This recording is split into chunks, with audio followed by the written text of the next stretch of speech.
Ahlan wa sahlan, aku ucapkan selamat datang kepada teman-teman semua, teman-teman partner belajar semua di materi keempat kita pada Paradoxum Premier Talk. Ya teman-teman, perkenalkan nama aku Bania yang insya Allah akan memoderatori sharing session kita pada malam hari ini. Terima kasih atas antusias teman-teman semua, terima kasih atas partisipasi teman-teman semua dalam rangkaian Paradoxum Premier Talk Second Anniversary pada malam hari ini. Pertama aku juga mau berterima kasih kepada tim Premier Talk khususnya yang sudah hadir di tengah-tengah kita. Terima kasih kepada Ibu Founder Premier Talk, ada Kanida Mutiativa yang sudah hadir di tengah-tengah kita. Kemudian Teh Sarah Fauzia Bahri serta tim Premier Talk yang lainnya. Terima kasih buat teman-teman juga yang di tengah kesibukannya mungkin yang selalu tadi ngerjain skripsi, kata yang sedang menyapi, namun sangat mengeluarkan effort luar biasa untuk bisa hadir ya di majelis ilmu pada kesempatan kali ini. Dan tidak lupa juga saya ingin ucapkan kepada segenap tim-tim dan beberapa pihak yang sudah berkolaborasi dalam Paradoxum Premier Talk dalam rangka merayakan milad PMT yang kedua, yaitu ada Positif Istri, Cendekia Rumah Tangga, kemudian ada emaktangguh.id, Opia Indonesia, Lentera Kecil.id, dan Semai Bersemi. Dan tak lupa juga dengan media partner yang ada, yang sudah mensukseskan dan melebarkan info serta menyebarluaskan kebermanfaatan ke teman-teman semua sehingga info yang ada dapat tersampaikan ke teman-teman semua sehingga teman-teman bisa hadir pada kesempatan kali ini, yaitu ada N Kreatif, Himawari Community, dan Baris Akhir yang ikut meramaikan Milad Premier Talk yang kedua tahun ini. Begitu juga dengan teman-teman, terima kasih yang sudah memaksimalkan waktunya untuk hadir. Terkait Premier Talk, teman-teman, sebelumnya ada yang udah pernah ikut agenda PMT atau Premier Talk sebelumnya, baik itu kulwap atau kelasnya atau mungkin kelas-kelas yang lain, ada yang sudah? Boleh di chat di kolom komentar ya. Kira-kira teman-teman ada yang udah pernahkah ikut kelas misal Premier Stock Class atau misalnya Broken Horse Survival Case atau mungkin kelas-kelas PMT yang lainnya yang berhubungan dengan kelas pernikahan. Wah, Masya Allah ya udah ada. Ada juga yang belum. Masya Allah ada alumni ternyata di sini banyak sekali. Kemarin ikut teh, wah Masya Allah. Oke. Ada lagi first time, ada juga yang first time. Oke.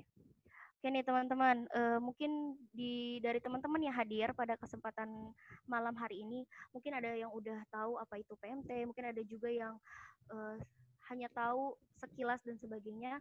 Pada kesempatan malam hari ini aku ingin menyampaikan terkait PMT secara singkat ke teman-teman semua gitu. Jadi untuk Premier Talk sendiri ini awalnya adalah merupakan proyek kepenulisan yang diusung oleh duo emak-emak Soliha, Mama Tangguh ya, yaitu Kang Nida Muti Atifa dan Teh Sarah Fauzia. Kemudian beliau-beliau ini ingin melebarkan sayap kebermanfaatan lebih luas lagi sehingga dibuatlah media platform kelas pranikah pada saat itu pada tahun 2018 akhirnya lahirlah sebuah platform pendidikan keilmuan pranikah, kerumah tanggaan dan parenting dari Premier Talk. Kemudian lahir pada saat itu Premier Talk Place Batch 1. Ada di alumni PMT B1? Ada teman-teman? Boleh di chat, di kolom chat. Bisa jadi kita reuni bareng-bareng ya di chat ya. Oke, barakallah buat teman-teman semua yang sudah hadir pada kesempatan kali ini. Sekali lagi, para ibu single-single-lillah, misalnya ibu-ibu single-lillah, mama tangguh ya kalau kita bilang, terima kasih sudah meluangkan waktunya di tengah kesibukannya, di tengah kehektikannya untuk hadir di majelis ilmu. Terima kasih. Jadi terkait PMT tadi, awalnya adalah sebuah proyek kepenulisan, kemudian melebarkan sayapnya, membuka kelas pranikah yang mewadahi teman-teman para single lila ya, awat-awatillah untuk mempersiapkan pernikahan khususnya. Kemudian beberapa tahun setelahnya gitu lahirlah kelas Broken Hope Survivor Class, diperuntukkan bagi teman-teman yang memang ingin menyiapkan pernikahan dengan case khusus. Kemudian ada juga Kulwa Premier Talk serta kelas tematik ta'aruf. Jadi bagi teman-teman yang memang khusus ingin mempelajari terkait ta'aruf bisa ikut di kelas tematik ta'aruf. Oke, kemarin sudah terlaksana ya batch 1. Terima kasih buat teman-teman semua yang sudah mempercayakan Premier Stock sebagai partner belajar teman-teman semua, sehingga Premier Stock bisa hadir dan terus melebarkan sayap kebermanfaatan di tengah-tengah teman-teman pada malam hari ini. Oke, sebelum dimulai mungkin ada beberapa hal yang harus aku sampaikan mengenai tatip di Kulzum pada malam hari ini ya. Aku izin share screen sebentar. Suaranya kecil, sekarang udah besar belum? Udah, Kak. Udah. Mohon maaf ya kalau suaranya naik turun. Oke, udah ini terkondisikan suara aku? Udah bagus. Alhamdulillah. Oke, di sini terkait tatip aku ingin membacakan. Yang pertama, peserta dimohon untuk tidak mengaktifkan fitur mikrofon saat kegiatan Kulzum berlangsung, kecuali saat moderator sudah mengizinkan untuk menyampaikan pertanyaan. Dalam arti ini untuk menanggapi ya. Kemudian yang kedua, dianjurkan untuk menyalakan video agar menghormati pembicara kecuali ada uzur syar'i. Kemudian yang ketiga, bagi yang akan mematikan video, mohon japrik ke moderator sebagai bentuk adab ya. Terus kemudian yang keempat, tidak diperkenankan membagi materi. Tidak diperkenankan membagi materi atau review. Oke, untuk pertanyaan selanjutnya disubmit di link slide.do. Jadi bagi teman-teman nanti ketika pemateri menyampaikan materi, terus ada pertanyaan, ada pemaparan dari pemateri yang mungkin ingin ditanyakan, silakan disubmit pertanyaannya di slide.do. Seperti itu ya teman-teman. Kemudian seperti yang aku sampaikan, acara parade kuliah Zoom atau Kulzum Premier Stock dalam rangka merayakan milad PMT yang kedua tahun ini tidak lepas dari urunan kebaikan, kolaborasi kebaikan dari pihak-pihak terkait, yaitu ada lenterakecil.id, matanggu.id, kemudian Positivistry, Cikikia Rumah Tangga, Opia.Indonesia, Semai Bersemi, serta media partner, ada Himawari, Baris Akhir, dan _ID. Oke, sebelumnya izinkan aku untuk memperkenalkan narasumber kita pada malam hari ini. Beliau adalah Hana Izzatul Jannah, seorang ibu rumah tangga. Beliau termasuk ke dalam part of Opia Indonesia, CEO dari Opia.Indonesia. Untuk pendidikannya, beliau pernah bersekolah di Ashifa Boarding School. Wah, Masya Allah ya, bertepatan hari ini dengan Hari Santri Nasional. Dan kebetulan pemateri kita malam hari ini adalah seorang santri, gitu ya. Terus kemudian melanjutkan studinya di psikologi Jakarta. Pengalamannya ada peer counseling, jenis student exchange, menulis buku antologi, kumpulan prosa. Oke, mati Kak. Oke, kemudian domisilinya dari Cibinong. Ada dari teman-teman yang aslinya Cibinong? Boleh berkenalan dengan Teh Hana ya. Oke, mungkin itu terkait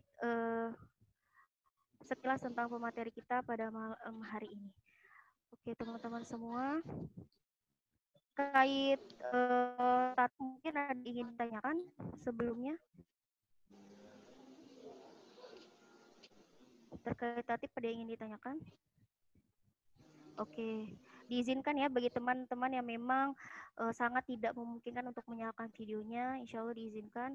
Dan bagi teman-teman yang tidak ada uzur syar'i, silakan dinyalakan videonya atau kameranya.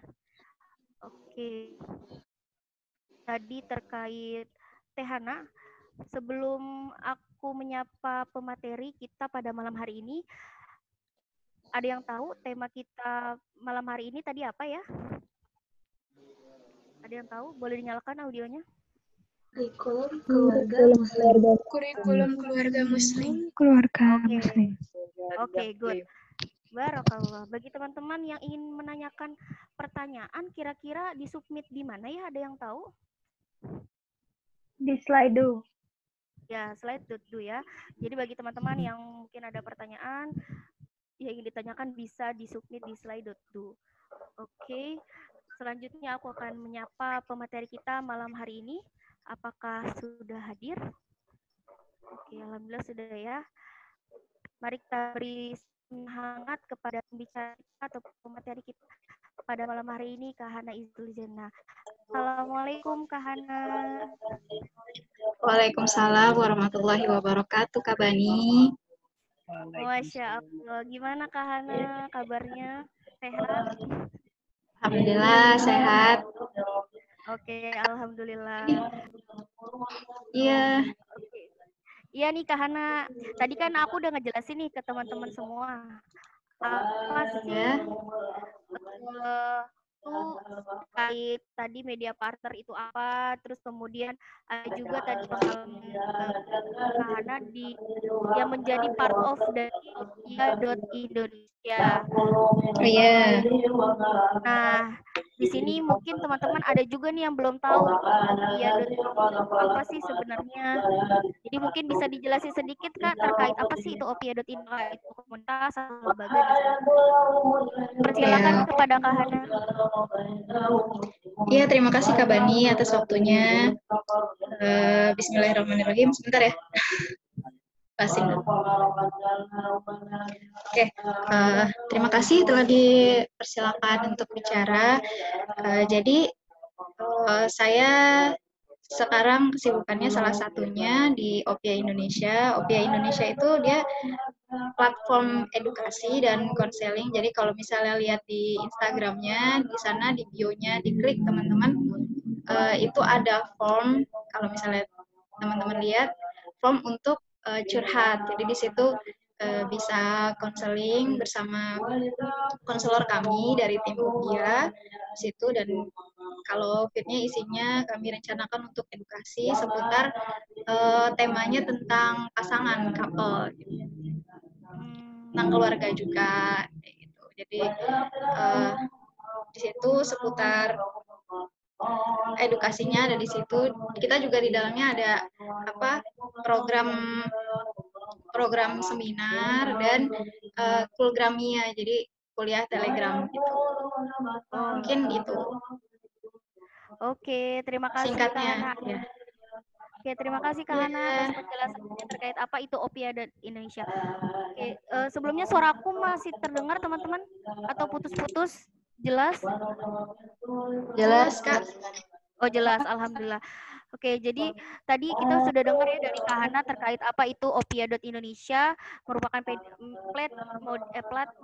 media platform yang memang khusus untuk tadi konseling, terus kemudian ada agenda-agenda lainnya yang terkait pernikahan dan parenting serta keuangan. Buat teman-teman yang mungkin ingin mencari tahu lebih dalam apa sih Opia.Indonesia, bisa langsung cek ke Instagramnya Opia di @opia.indonesia. Oke, itu terkait Opia.Indonesia. Mungkin langsung aja nih teman-teman, untuk mengefisiensikan waktu, kita langsung aja ke agenda inti kita, tunggu-tunggu oleh teman-teman semua juga, yaitu pemaparan materi dari narasumber kita, yaitu Kak Hana Izul Jannah. Oke, kepada Kak Hana dipersilakan, mungkin aku langsung bicara ya. Kelihatan? Oke, sudah Kak. Oh ya, oke ya. Kelihatan Kak. Oke. Bismillahirrahmanirrahim. Terima kasih ya teman-teman sudah menunggu. Ya, setelah kita mulai ya. Bismillahirrahmanirrahim. Innal hamdalillah nahmaduhu wa nasta'inuhu wa nastaghfiruh wa natubu ilaihi wa nasta'inuhu wa nastaghfiruh wa na'udzu billahi min syururi anfusina wa min sayyiati a'malina may yahdihillahu fala mudhillalah wa may yudlil fala hadiyalah. Asyhadu an la ilaha illallah wa asyhadu anna Muhammadar Rasulullah alladzi la nabiyya ba'da.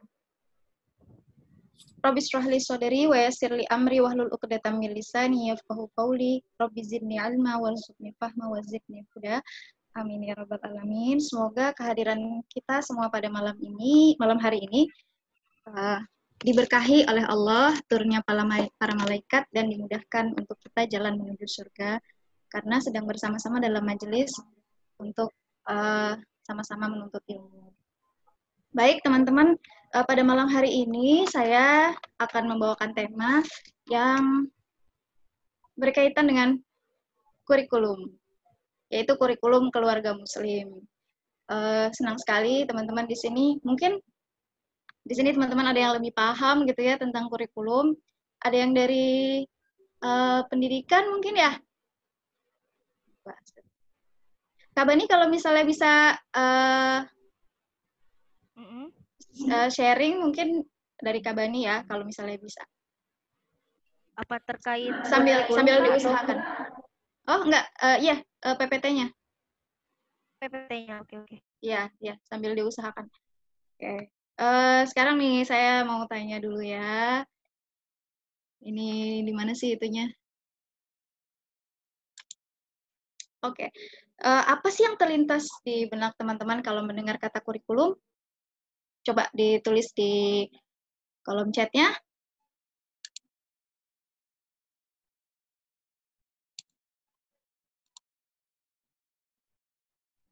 Sudah ditulis di kolom chat? Mana ya? Oh, saya jadi nggak bisa lihat chat sih. Di mana sih chatnya? Oh, ini chatnya. Ada ya, udah. Terima kasih jawabannya. Apa? Dari mana nih saya bacanya? Panduan, acuan, RPP, RPP. Panduan belajar, rancangan pendidikan pembelajaran. Oke, baik. Tata cara, aturan, strategi, dan rencana. Oke, rancangan. Ya, sebagian besar sudah.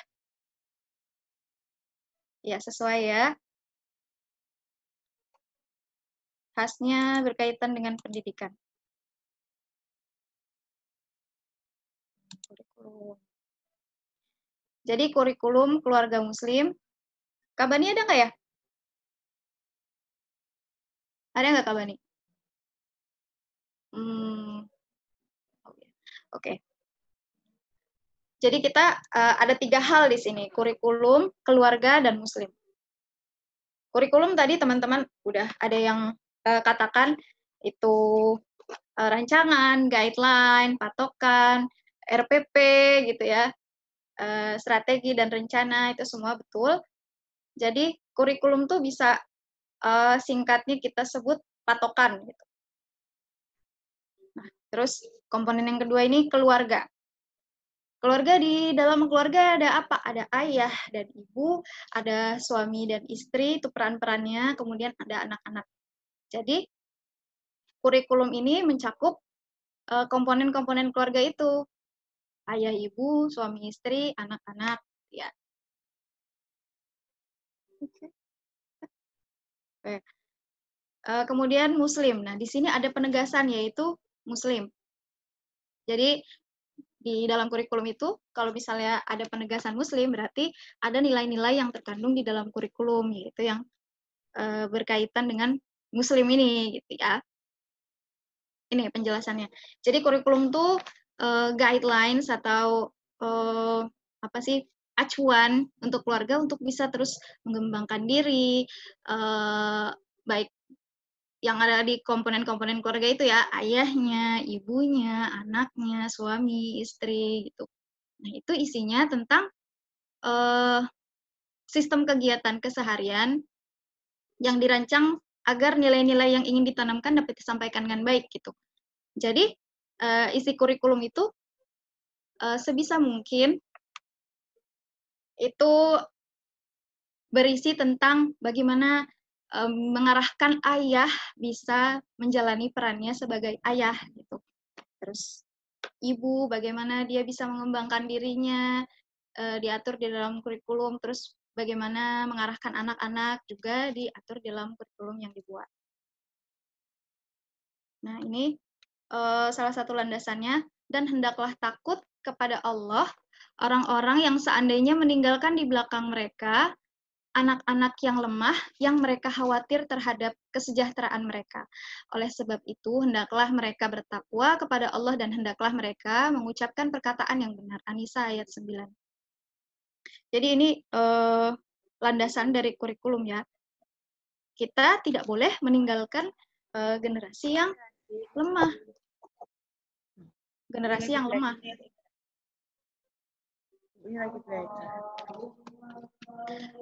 Yang lemah apa? Lemah fisik, imunitasnya lemah, mudah sakit, pola makannya tidak sehat, terus tidak berolahraga, gitu ya. Terus lemah secara emosional, mudah stres, kalau ada tekanan dikit tuh gampang drop, terus nggak tegas sama apa yang stimulasi dari luar, terus kurang empati, menyimpan dendam mungkin, dan mudah menyalahkan orang lain, gitu. Hal-hal yang bersifat emosional yang ada di dalam diri. Kemudian lemah intelektual, tidak berpikir logis, tidak berpikir kritis, jadi cenderung untuk ngikut kayak gitu, orangnya nggak punya pendirian misalnya. Lemah spiritual, tidak kenal dengan dirinya sendiri, kemudian cenderung pamrih dan suka mengejar dunia gitu ya. Kemudian lemah finansial. Lemah finansial tidak bisa mengalokasikan keuangan contohnya, terus boros kayak gitu ya. Nah, ini dia yang kegelisahannya itu berawal dari sini gitu. Jangan sampai anak-anak yang kita lahirkan itu, kemudian kita meninggalkan mereka, dia punya hal-hal ini gitu, punya kelemahan-kelemahan ini, dan itulah mengapa kita membuat kurikulum. Nah, kurikulumnya itu untuk mengcover supaya dia kuat fisiknya, dia kuat emosionalnya, dia kuat finansialnya, dia kuat intelektualnya, dia kuat spiritualnya gitu. Nah, ini aspek-aspek ini dimasukkan di dalam kurikulum. Nah, disebutkan di dalam surat An-Nisa itu, jadi jangan meninggalkan generasi yang lemah. Oleh sebab itu, hendaklah kamu, orang tua, wajib bertakwa dan mengucapkan perkataan yang benar, yang bersumber dari Al-Quran dan hadis.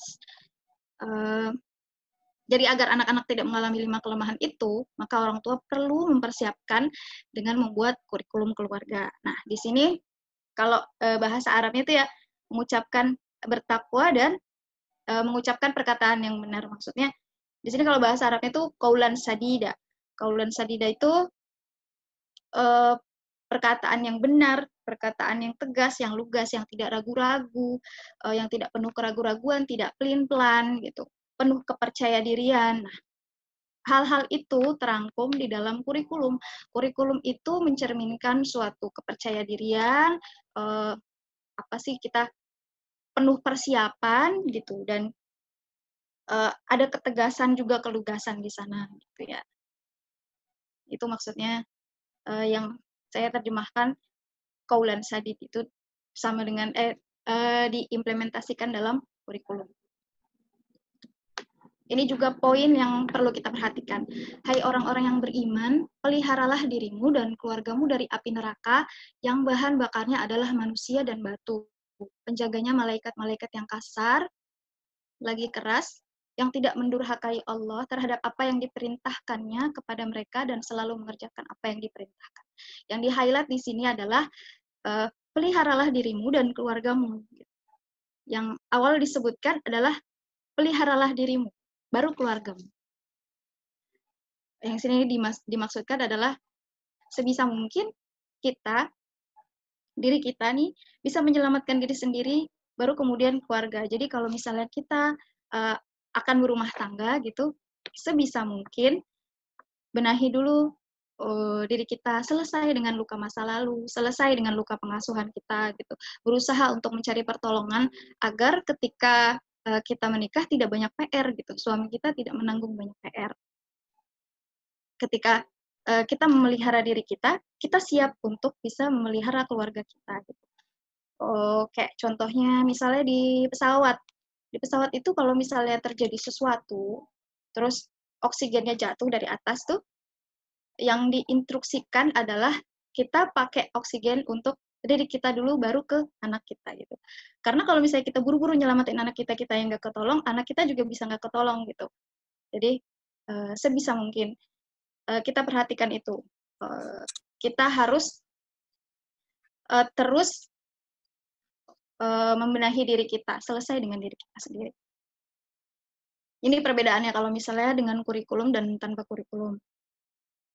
Kalau keluarga dengan kurikulum tuh jadi anak-anak, terus suami dan istri punya aktivitas yang terarah. Terus jadi kalau misalnya bangun pagi, tahu oh hari ini mau ngapain aja, itu sudah direncanakan, aktivitasnya terarah. Nanti hari ini mau ngasih stimulasi motorik misalnya buat anak. Terus jam sekian nanti kita bermain gelembung, jam sekian nanti kita keluar cari kupu-kupu kayak gitu. Sederhana memang, tapi jika direncanakan itu akan lebih bermakna gitu. Dan kita selalu ingat bahwa ini tuh ada tujuannya, ada targetnya. Kegiatan sederhana ini kalau diniatkan untuk sesuatu yang punya makna, maka tidak lagi sederhana, tapi kita sedang melakukan sesuatu yang besar, besar, pekerjaan peradaban. Dan kalau dengan kurikulum kita mudah menanamkan nilai dan menjaga anggota keluarga. Jadi kita punya nilai-nilai yang ingin ditanamkan, kalau misalnya nggak ada set strategi bagaimana untuk menyampaikannya, itu juga bakal acak-acakan gitu. Tidak bisa mencapai nilai, tidak bisa menunjukkan nilai yang ingin kita sampaikan gitu. Dan menjaga anggota keluarga maksudnya lebih mudah mengawasi. Jadi kalau misalnya kita nggak pakai kurikulum kan dia suka-suka gitu ya. Oh aktivitas apa suka-suka dia gitu. Sementara kalau misalnya kita siapkan set aktivitasnya apa gitu. Hari ini seperti apa, kita arahkan gitu. Dia nggak ada kebingungan gitu. Terus dengan kurikulum kita melakukan kegiatan yang bermakna walau sederhana dan punya ikatan keluarga yang erat gitu. Jadi kan karena kita setnya itu kita rencanakan dengan matang gitu ya, kita pikirkan segala aspeknya. Jadi kita juga lebih mudah untuk aku mau mewujudkan keluargaku di menanamkan nilai ini gitu. Oh ternyata dengan metode yang seperti ini bisa nih menanamkan nilai ini kayak gitu ya.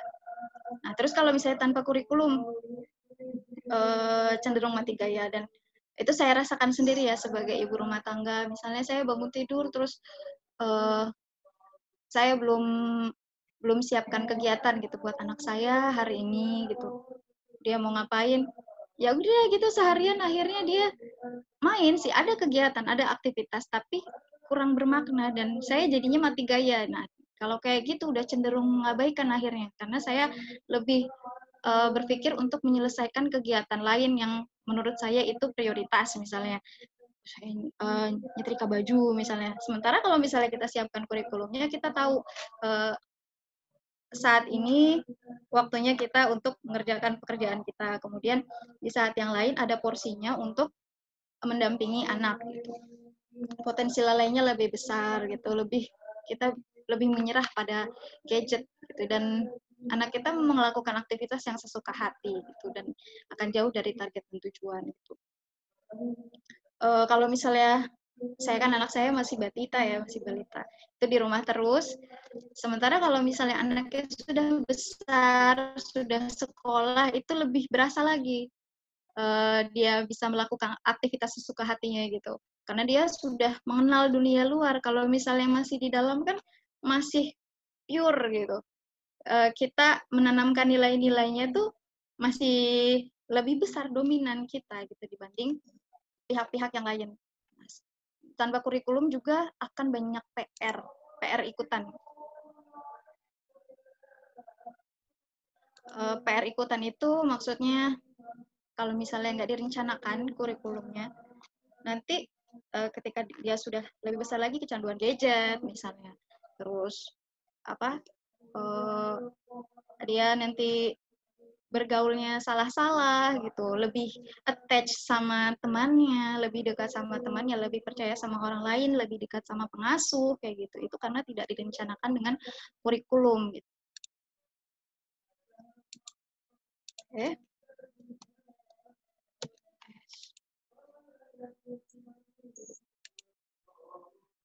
Kabani, ada Kabani? Ya, kita Halo, ini Prof. selingan. Dengar? Oh iya. Sudah bisa share screen belum? Oke, aku mungkin pada kesempatan kali ini mau minta tolong ke partner aku, ada Kak Dita. Apakah memungkinkan, Kak?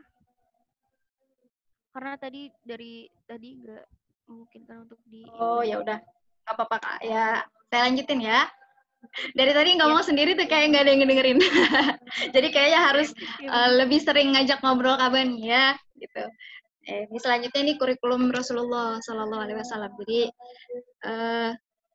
Nabi Muhammad itu saat waktu diutus tuh dunia ini kondisinya lagi gelap gulita gitu. Gelap gulita maksudnya mungkin mereka peradabannya maju, tapi nggak tahu arahnya tuh mau kemana gitu. Mereka punya harta, punya kekuasaan, membentang, tapi nggak tahu hidup itu akhirnya di mana gitu. Hidup-hidup aja, ya udah mati berakhir kehidupan ini kayak gitu. Nah, ketika Rasulullah diutus itu mencahayakan dunia ini, dan itu senjatanya hanya satu, yaitu wahyu dari Allah Subhanahu wa taala. Jadi Nabi Muhammad itu qadarullah Muhammad sallallahu alaihi wasallam dilahirkan sebagai nabi. Itu yang ummi. Yang ummi maksudnya tidak bisa baca tulis. Jadi itu untuk menjaga nabi dari literatur-literatur selain dari Allah gitu. Nah, jadi gimana Nabi membina sahabat-sahabat dari itu dari panduan wahyunya Allah Subhanahu wa taala. Diajarkan ditalaki sholat dan ditalaki Al-Qur'an oleh malaikat Jibril, malaikat terbaik, dan akhirnya menghasilkan manusia terbaik. Jadi di sini poinnya adalah Rasulullah saja yang waktu itu gelap gulita keadaannya dunia ini, itu dikasih senjata wahyu Al-Qur'an gitu. Dan kemudian bisa menghasilkan manusia terbaik gitu. Bisa menghasilkan kemudian generasi terbaik, generasi sahabat terbaik. Terus makin kesini kan makin jauh kita ya. Kalau kita nggak baca sirah, nggak kenal kita sama Rasul gitu. Nah, kalau misalnya kita mau bikin kurikulum yang itu memang lurus tujuannya, buatlah kurikulum keluarga kita bersumber dari pedoman terbaik dan mencontoh teladan terbaik, agar Allah pun membimbing kita untuk mewujudkan keluarga muslim yang layak dibersamakan di surga oleh Sang Khalik. Jadi pertama itu kurikulum yang paling pertama itu kita ambil dari Al-Qur'an. Dan kemudian hadis baru riset-riset gitu ya. Jangan kebalik. Oke, kita masuk nih langkah yang lebih teknis. Komponen kurikulum keluarga nih, komponennya ada 5. Tujuan, topik pembelajaran, strategi pembelajaran, detail planning atau metode masuk ke sini ya. Dan evaluasi. Jadi tujuan misalnya mau mengenalkan akidah kepada anak gitu. Nah, terus bagaimana caranya mengenalkan akidah pada anak? Topik turunan dari mengenalkan akidah pada anak apa? Misalnya kita mau mengajarkan tentang Allah adalah Sang Maha Pencipta gitu. Strategi pembelajarannya pergi ke kebun binatang, misalnya mengamati beragam hewan gitu. Terus kita bicara pada anak kita, nah kita hari ini mau ke kebun binatang gitu. Ada banyak hewan di sana. Hewannya macam-macam loh gitu. Kita sounding dulu di awal gitu. Nanti bakal lihat sesuatu yang keren. Nah, pas di sana nanti kita kasih tahu, kita ajak ngobrol gitu sepanjang kita melihat apa yang ada di kebun binatang. Nah, lihat itu jerapahnya tinggi sekali, lehernya panjang ya. Ada nggak yang kayak jerapah? Ada nggak hewan yang kayak jerapah gitu? Lihat hewan-hewan di sini beda-beda bentuknya, beda-beda warnanya, beda-beda teksturnya, beda-beda yang dimakan, rupanya berbeda, semuanya berbeda. Suaranya kan berbeda-beda. Masya Allah ya, gitu. Allah itu semua yang menciptakan gitu. Luar biasa ya, Allah bisa menciptakan hewan yang berbeda-beda bentuknya, berbeda-beda suaranya. Ini yang kamu lihat di dalam poster gitu. Sekarang kita lihat langsung ada banyak dan beragam sekali gitu. Di situ saya aja yang sudah besar ya, saya masih amazing kalau misalnya ke kebun binatang lihat, Masya Allah banyak sekali hewan-hewan dan itu spesiesnya baru yang bisa ditangkap. Kalau spesies yang nggak bisa ditemukan masih banyak sekali gitu. Artinya pengetahuan kita itu masih sangat terbatas. Ilmu kita tuh hanya setitik dari ilmu Allah. Terus detail planningnya. Jadi kita misalnya kebun binatang, kita riset dulu nih. Mau mengenalkan Allah itu Sang Maha Pencipta, kita riset apa ya tujuan yang tempat yang paling cocok untuk mengenalkan Allah Maha Pencipta gitu. Misalnya mau mengenalkan beragamnya ciptaan Allah gitu, atau misalnya keluar juga bisa keluar dari rumah gitu ya, karena sekarang lagi pandemi, jadi mungkin di sekitar rumah di sini kayaknya lagi hype ibu-ibu nanemin tanaman-tanaman gitu ya di rumah-rumahnya, kayak tukang-tukang bunga lagi pada laris gitu untuk menghijaukan pekarangan rumah gitu. Nah, terus melihat tanaman-tanaman juga itu berbeda-beda bentuknya, berbeda wanginya, rupanya, bentuknya, cara untuk merawatnya pun berbeda-beda gitu. Namanya juga berbeda-beda. Luar biasa. Atau keluar lihat matahari, lihat awan, terus malam-malam lihat bintang, lihat bulan gitu. Anak-anak itu fase masih di bawah 7 tahun, masih imajinasinya masih liar sekali, masih luar biasa gitu. Jadi kalau misalnya kita mau ngomong apa aja, dia full trust gitu sama kita. Apa yang kita omongin dia percaya. Gitu. Itu waktu yang tepat untuk kita untuk menanamkan nilai-nilai yang baik. Detail planningnya bisa, ini tadi. Jadi di dalam detail planning itu kita kan kebun binatang. Terus kita rencanakan nanti kalau di kebun binatang gimana cara menanamkan topik pembelajarannya gitu. Allah Maha Pencipta tuh gimana caranya? Komunikasinya seperti apa kayak gitu. Apa yang harus kita omongin gitu untuk bisa mencapai tujuan yang kita rencanakan. Kemudian terakhir evaluasi, cek ulang pemahaman anak. Jadi kita tanya lagi ke anak, tadi lihat apa, Dek? Gitu. Lihat hewan-hewan ya, banyak sekali ya, warnanya bermacam-macam gitu. Luar biasa, Masya Allah. Itu semua adik, mama, papa, ayah, bunda gitu misalnya. Dan hewan-hewan itu penciptanya sama satu. Itu Allah gitu. Luar biasa ya, Masya Allah. Seperti itu. Contoh aja ya, ini nanti disesuaikan sama gimana karakter keluarga kayak gitu ya. Kurikulum di rumah kita, ini kurikulum di rumah dan di sekolah sebaiknya harus nyambung. Jadi orang tua tuh tidak bisa berlepas tangan. Kalau misalnya kita nanti udah anak-anak kita sudah memasuki usia sekolah, di sini banyak singlenya ya kak ya? Banyak single ya kak? Banyak. Ya kan, Masya Allah, luar biasa sekali. Semoga relevan ya pembahasannya, ya bisa ditabung ilmunya nanti buat nanti. Emang sebaiknya seperti itu disiapkan. Jadi nanti kalau sudah waktunya tinggal action gitu, bisa lebih siap. Jadi kalau misalnya sudah usia sekolah, terus kita merasa menemukan sekolah yang paling baik, paling mahal gitu, terus ini nih pakai apa sih? Pakai kurikulumnya Cambridge misalnya. Nah, nanti bisa cas cisus bahasa Inggris kayak gitu di sini. Udah masukin blog di sana gitu. Udah sampai rumah dia tinggal tidur main nggak diawasin lagi kayak gitu. Nah, sebaiknya dari rumah kita mempersiapkan, kita punya kurikulum. Nah, kemudian ketika anak usia sekolah kita cari sekolah yang sejalan dengan kurikulum di rumah kita kayak gitu.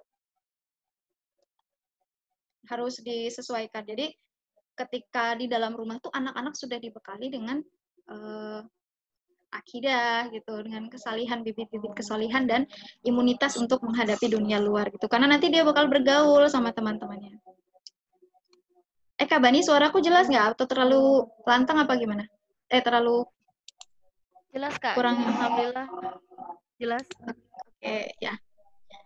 Kalau bagi anak itu bukan banyaknya mainan, berlimpahnya perega edukasi dan canggihnya metode, tapi kehadiran jiwa dan raga orang tua lah tools pendidikan yang paling efektif. Jadi pernah dengar ada ibu-ibu yang bertanya, Mbak, saya ini ibu bekerja, saya pengen menerapkan kurikulum kepada anak saya gitu. Jadi saya bekerja, tapi anak saya tuh tetap terarah. Gimana caranya? Gitu. Nah, tetap bisa, tapi ya harus mau lebih capek gitu dibanding teman-temannya yang lain. Jadi mempersiapkan kurikulumnya dan itu disampaikan kepada pengasuhnya kayak gitu. Jadi walaupun mamanya itu ada di kantor, tapi dia tuh tahu, dia tuh merasakan bahwa oh ini mamaku yang mempersiapkan kayak gitu. Jadi misalnya, Adek nanti di rumah main gelembung ya sama Mbak gitu. Terus nanti Mbak foto Adek lagi main gelembung gitu. Nanti dikirim ke Bunda kayak gitu. Nanti pas Bunda pulang, Bunda lihat lagi gelembungnya sama Adek main lagi bareng kayak gitu.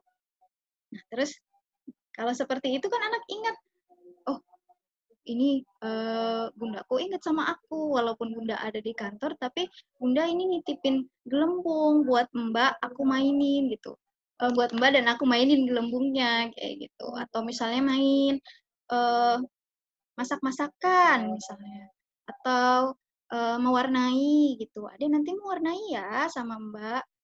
Terus ntar kalau misalnya mama pulang, mama cek, mbak nanti foto, terus mama cek, mama nilai gambarnya, misalnya mama lihat mewarnainya sudah bagus apa belum, mama kasih bintang gitu. Ini udah mama siapkan. Nah, nanti ketika ibunya ada di kantor, anaknya di rumah, anaknya bakal ingat, oh ini ibuku yang mempersiapkan kayak gitu.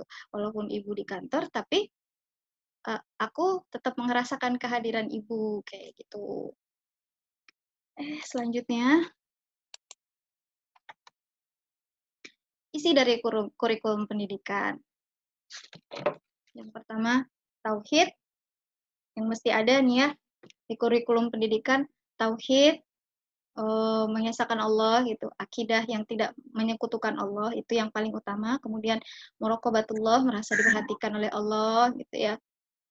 Jadi, selalu kalau apa-apa, itu yang ditanamkan kepada anak-anak itu bukan segala sesuatunya dari kita gitu. Tapi setelah ibu dan bapak masih ada Allah gitu.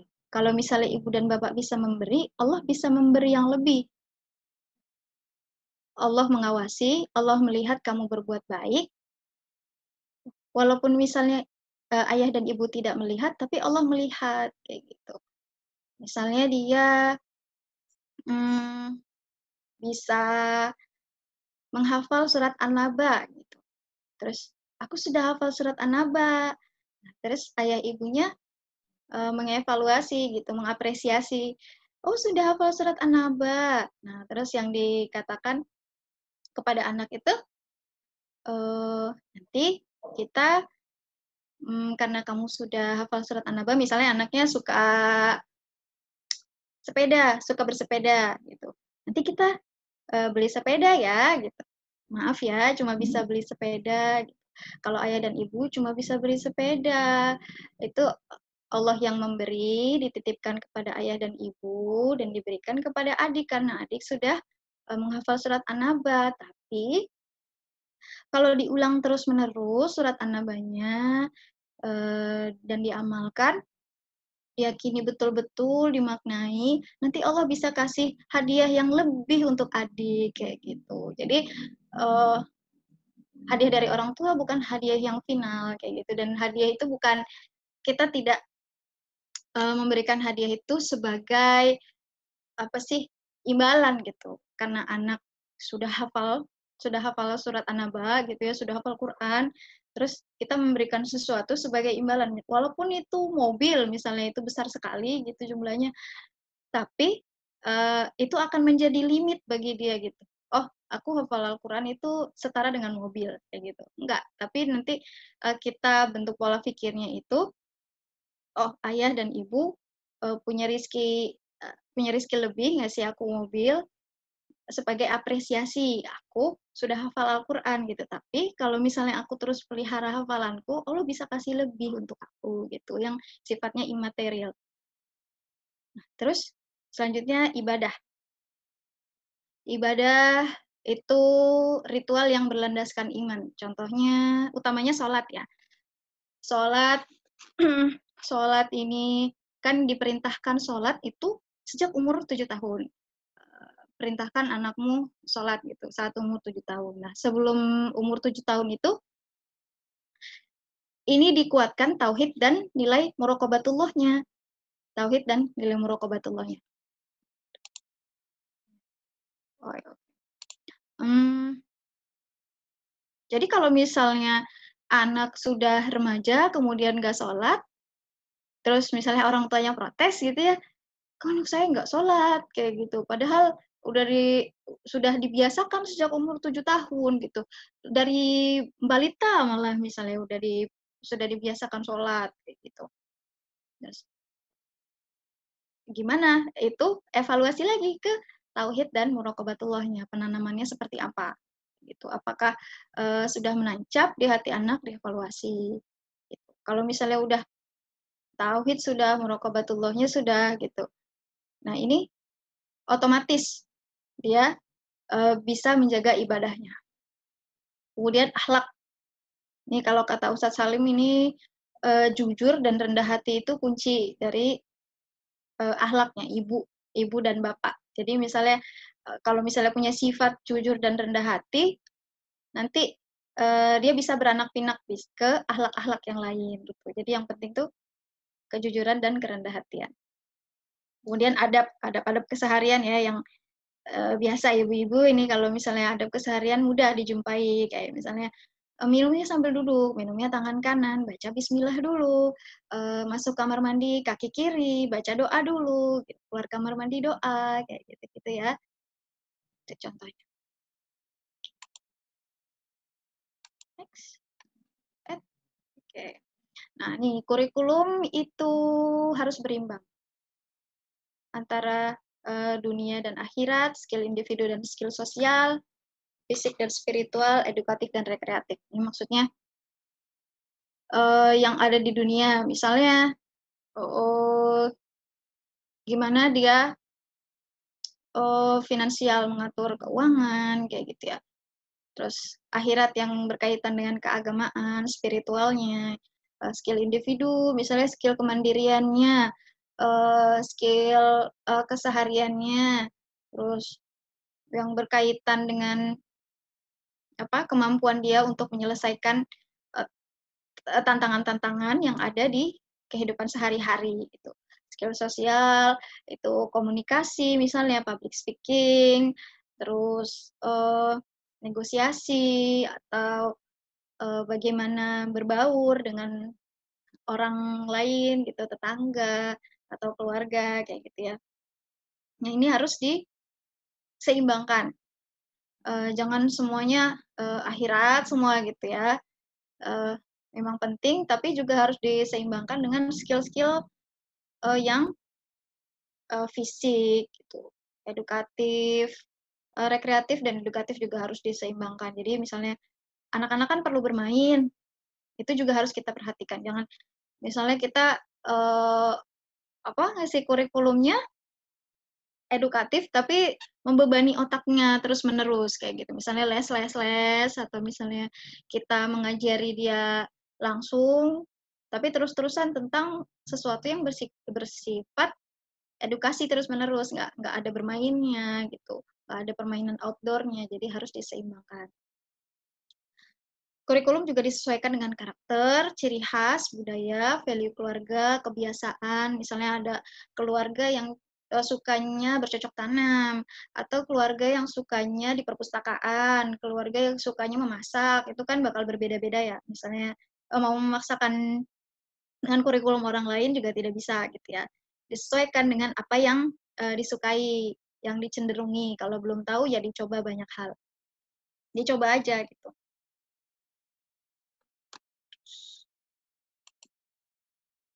Output ini terakhir ya. Jadi teman-teman masih ada di sini ya, saya kayak ngomong sendirian. Masih teh. Oh, iya. Masih Teh. Oh, terima kasih. Ya. Kita sibuk nyatet. Oh, sibuk nyatet. Iya. Isunya. Ada yang ngantuk nggak? Ada yang ngantuk nggak? Kayak didongengin. Kok Oke, jadi output ini maksudnya hasil dari implementasi kurikulum yang diharapkan gitu. Itu terkait dengan target-target dari tiap aspek dan harus sejalan dengan tujuan keluarga. Jadi nih yang penting poin selanjutnya. Tapi dalam prosesnya kita harus diiringi sama sabar dan syukur. Maksudnya gimana? Bentar ya. Sabar dan syukur. Jadi kalau kita lagi belajar teorinya memang mulus, tapi kalau waktu mempraktekannya gitu ya di depan anak gitu, wah pasti ada juga yang menguji kesabaran. Misalnya kita udah bikin kurikulum ini, dia mau main yang lain kayak gitu. Itu fleksibel aja sih sebenarnya. Tapi ada juga misalnya kita merasa kita sudah berusaha untuk memberikan kurikulum yang terbaik, set kegiatan yang terbaik untuk anak gitu ya. Misalnya tentang itu sholat gitu ya. Kita merasa sudah tauhidnya sudah ditanamkan, muraqabatullahnya sudah kita usahakan gitu. Terus ketika dia nanti beranjak remaja gitu, susah disuruh sholat. Itu kan ujian bagi orang tua gitu ya. Nah, itu harus syukur dan sabar agar kita selalu bersandar kepada Allah, jangan bersandar kepada pasangan. Karena pasangan juga termasuk di dalam orang yang diagendakan dalam kurikulum gitu ya, sasaran kurikulum juga. Jadi sama-sama harus bertumbuh, sama-sama harus mengembangkan diri, sama-sama di situ sebagai pasangan, sebagai orang tua gitu. Belajar sama-sama di situ. Harus terus dikomunikasikan, harus terus dievaluasi. Kayaknya sudah ya, Kak. Sisa banyak nggak nih waktunya? Insya Allah masih Kak. Oh, masih sisa banyak waktunya. Sampai jam Ya, berapa? sampai pukul 20.40-an lah ya Kak ya, insya Allah. Oh, 20.40. Kurang lebih 10 menit, ya 15 Lagi. menitan lagi. Ya. Oke. Disiapkan ya pertanyaannya. Alhamdulillah sudah ada nih Kak, beberapa yang masuk. Oh, ada. Ini kok ada garisnya sih? Apa mau langsung tanya jawab aja? Bagaimana teman-teman? Apakah pemaparan dari pemateri sudah Cukup? cukup? Atau mau nambah satu SKS lagi? Satu SKS lagi. Langsung tanya jawab aja Kak tuh di kolom komentar. Coba ya vote di drop di kolom chat teman-teman seperti apa. Tanya jawab aja Kak, penasaran tuh katanya. Oh ya oke, boleh. Oke. Kita langsung ke sesi tanya jawab aja berarti ya. Oke, aku izin share screen. Oke. Oh, share screen? Udah bisa? Bisa Kak. Bentar ya.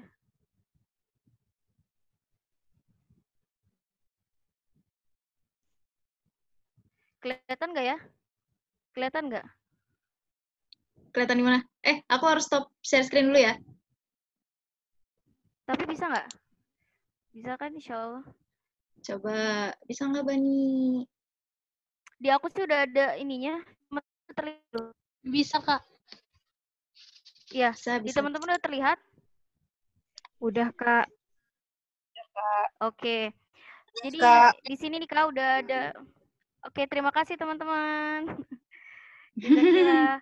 Oke, di sini udah ada pertanyaan yang masuk nih Kak, dari pertanyaan teratas dengan jempol terbanyak. Wih, Masya Allah. Jempol Banyak terbanyak. request ya. Oke, pertanyaan pertama nih Kak. Bagaimana cara istri untuk mengajak suami tanpa terkesan menggurui untuk mulai menyusun kurikulum Islami dalam keluarga, sedang suami masih sangat awam terkait hal ini? Wah, ini menarik banget nih Kak. Jadi gimana ya caranya kita mengajak suami kita, partner kita, misalnya kelak atau yang sudah menikah untuk menyusun kurikulumnya. Karena kan tadi katanya namanya kurikulum itu harus selaras ya, harus kompak antara suami dan istri. Nah ini gimana nih Kak mengkondisikan keadaan membuat kurikulum sedangkan keadaan suami kita mungkin belum paham terkait apa sih itu sebenarnya kurikulum, apakah perlu dan sebagainya. Oke, kepada Kak Hana dipersilahkan. Ya. Oh ya.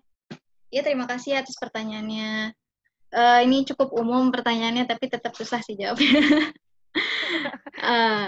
Ini ngerunutinnya nih. Cara istri untuk ngajak suami tanpa terkesan menggurui gitu. Tapi biasanya seperti itu sih memang. Jadi istri yang lebih banyak menuntut ilmu gitu ya, ikut seminar kayak gitu. Nah, kalau suami beda cara. Ntar dulu, di sini ada suami saya nggak ya? Takutnya. Jadi cenderung untuk grogi nih kalau ada suami nih. Nanti ketahuan dong. Lihat chatnya. Coba kalau ada suami Nggak ada, saya, nggak ada kan? Nggak ada Kak, nggak ada. Ya ini waktu itu saya pernah nemu ini pertanyaan seperti ini dan dijawab oleh Ustadz Benri Jaisyur Rahman. Gimana caranya? Mana sih pertanyaannya nggak kelihatan. Gimana caranya supaya bisa ngajak suami? Katanya suami itu nggak bisa diajak, suami itu nggak bisa dinasehati, suami itu yang nggak bisa kita kasih nasihat gitu, yang menggurui karena dia itu memang bawaannya itu dia sebagai qawam, sebagai dia punya sifat kepemimpinan gitu ya. Nah di dalam Al-Quran kan sudah disebutkan gitu ya, dia tuh qawamuna 'alan nisa. Nah sifatnya kayak gitu, jadi dia tuh gengsian gitu ya. Nah kalau misalnya dalam sirah itu diceritakan, tau gak sih cerita yang siapa sih namanya? Ummu Salamah ya? Ummu Salamah yang jadi anaknya meninggal, terus suaminya pulang dari medan perang gitu, pulang ke rumah, nggak dikasih tahu kalau anaknya meninggal. Itu cerita siapa? Siapa, Ban? Cerita Sulaim teh. Ummu Sulaim. Ummu Sulaim Iya, katanya. Ummu Sulaim. Siapa tuh yang jawab tadi? Dapat jempol dari Kak Hana. Oh ya, makasih ya, Ummu Sulaim ya. Nah, itu di situ ada guideline-nya. Jadi kita dikasih tahu caranya supaya merayu suami, walaupun waktu itu ini ya diadukan kepada Rasul. Tapi di situ Ummu Sulaim itu mencontohkan. Jadi kalau mau ngasih sesuatu yang berat untuk suami, itu awalnya manjakan perutnya. Manjakan perutnya, jadi dikasih makanan kesukaannya gitu, dihidangkan makanan yang enak-enak kayak gitu ya. Setelah itu layani di bawah perutnya. Yang udah nikah paham ya, yang masih single masih kayak tabu-tabu gitu. Berdandan yang cantik, goda suami, nah gitu. Terus ini menjurus ke sana nih, kalau nggak kuat udah tutup kuping. Nggak, jangan. Jadi bahasan ini kan menuju ya, jadi harus tahu ilmunya. 18 ke atas. Betul. Ada gitu, saat sudah terpuaskan gitu ya, sudah klimaks gitu kan, nanti dia tuh itu masanya dia santai, rileks itu, udah makan, terus sudah terpuaskan kebutuhannya, baru ngomong. Di situ bisa kita minta uang belanja tambahan, terus misalnya kita bilang, abang, kita bikin itu yuk, apa sih, potretan gitu. Tapi bahasanya pakai yang sederhana, jangan plek-plek bahasa dari seminar kita bawa langsung ke suami. Karena saya pernah saya habis ikut seminar, terus sangat terinspirasi, termotivasi, langsung pengen ngajak suami, kok suami saya begini sih gitu. Sama sekali nggak ngejurus ke sana, nggak punya visi, nggak punya misi. Misalnya saya memandangnya seperti itu, padahal di pikiran suami nggak seperti itu gitu. Dia punya visi, dia punya misi, tapi kita nggak bisa bacanya gitu. Kita belum mengkomunikasikannya gitu satu sama lain. gitu, dan dia punya gaya sendiri untuk belajar nggak melulu dari seminar kayak gitu, nggak melulu dari buku-buku, ada yang seperti itu. Nah, itu tadi tipsnya yang kalau misalnya, jadi kita perhatikan waktu dan timing dan situasi gitu ya. Apakah dia lagi repot atau misalnya dia lagi dalam deadline gitu, jangan kita ajak ngobrol kalau dalam keadaan seperti itu. Tapi saat dia santai, saat kebutuhan-kebutuhannya terpenuhi, saat dia nggak punya beban pikiran yang lain gitu. Nah, kita mulai pelan-pelan pakai jurus Ummu Sulaim.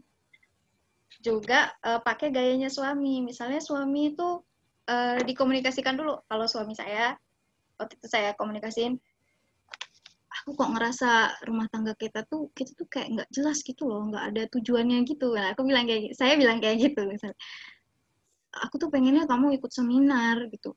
Terus kita bikin visi bareng-bareng, misi bareng-bareng kayak gitu. Nah, sementara dia nggak punya, kita nggak ngasih ancang-ancang, kita nggak ngasih pemanasan untuk dia bisa menerima itu gitu.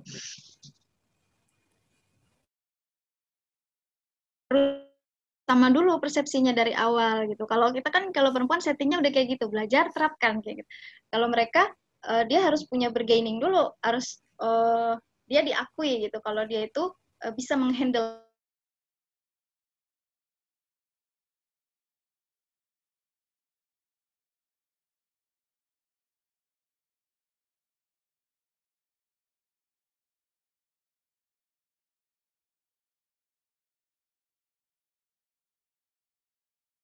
timingnya, terus dia juga dalam kondisi yang santai dan disesuaikan sama karakter suami. Kalau misalnya dia bisa diajak, monggo langsung bisa nulis bareng gitu. Tapi kalau misalnya kebanyakan kasus, nggak bisa dari awal gitu. Kecuali emang itu ya udah kecenderungannya untuk sama tipe belajarnya seperti itu. Kalau tipe belajarnya beda, ya kita harus sesuaikan gitu. Kita lebih capek nggak apa-apa gitu. Asal tujuannya masih sama gitu kan. Kita kan mau masuk surga sama-sama. Terus kalau misalnya kita lebih capek, ya kita dapat pahala lebih banyak. Menjawab Kak? Ada yang kurang tercongkel gitu? Bagaimana Kak Ani, sebagai penanya nih ada Kak Ani, apakah sudah Mana Kak terjawab? Ani? Boleh di drop di kolom chat atau speak on audio.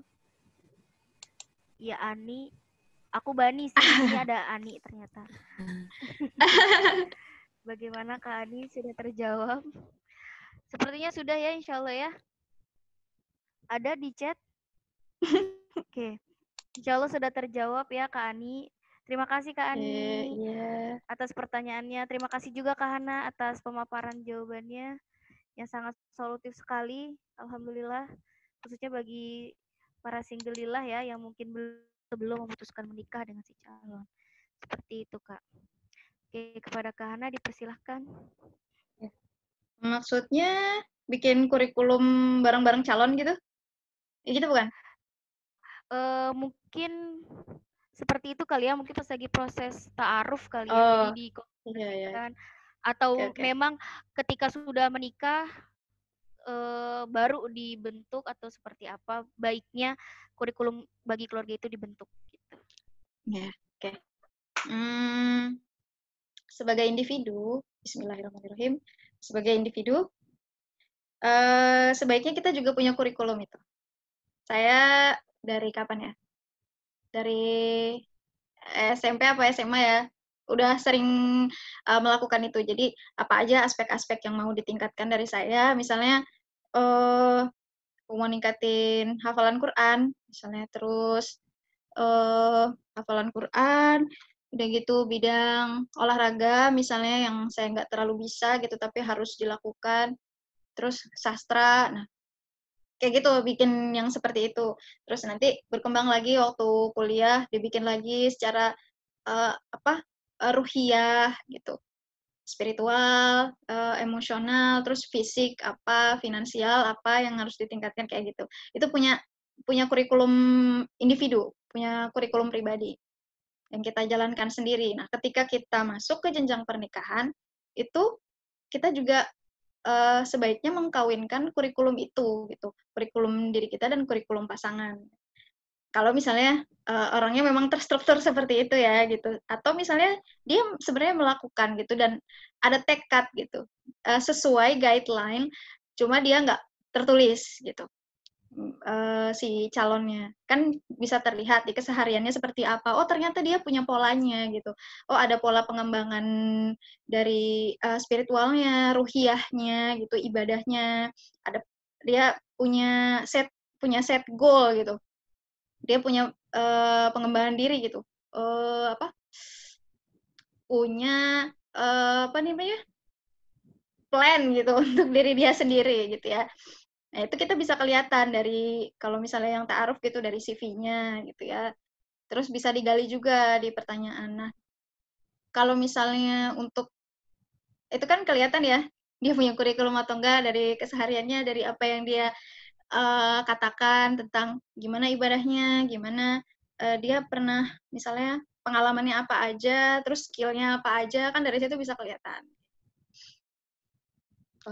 Dia mengembangkan diri atau enggak kayak gitu. Nah kalau misalnya ternyata dia pribadi berkembang, potensi gitu kan, yang terus-menerus mau berkembang, berpotensi untuk bisa dikawinkan dengan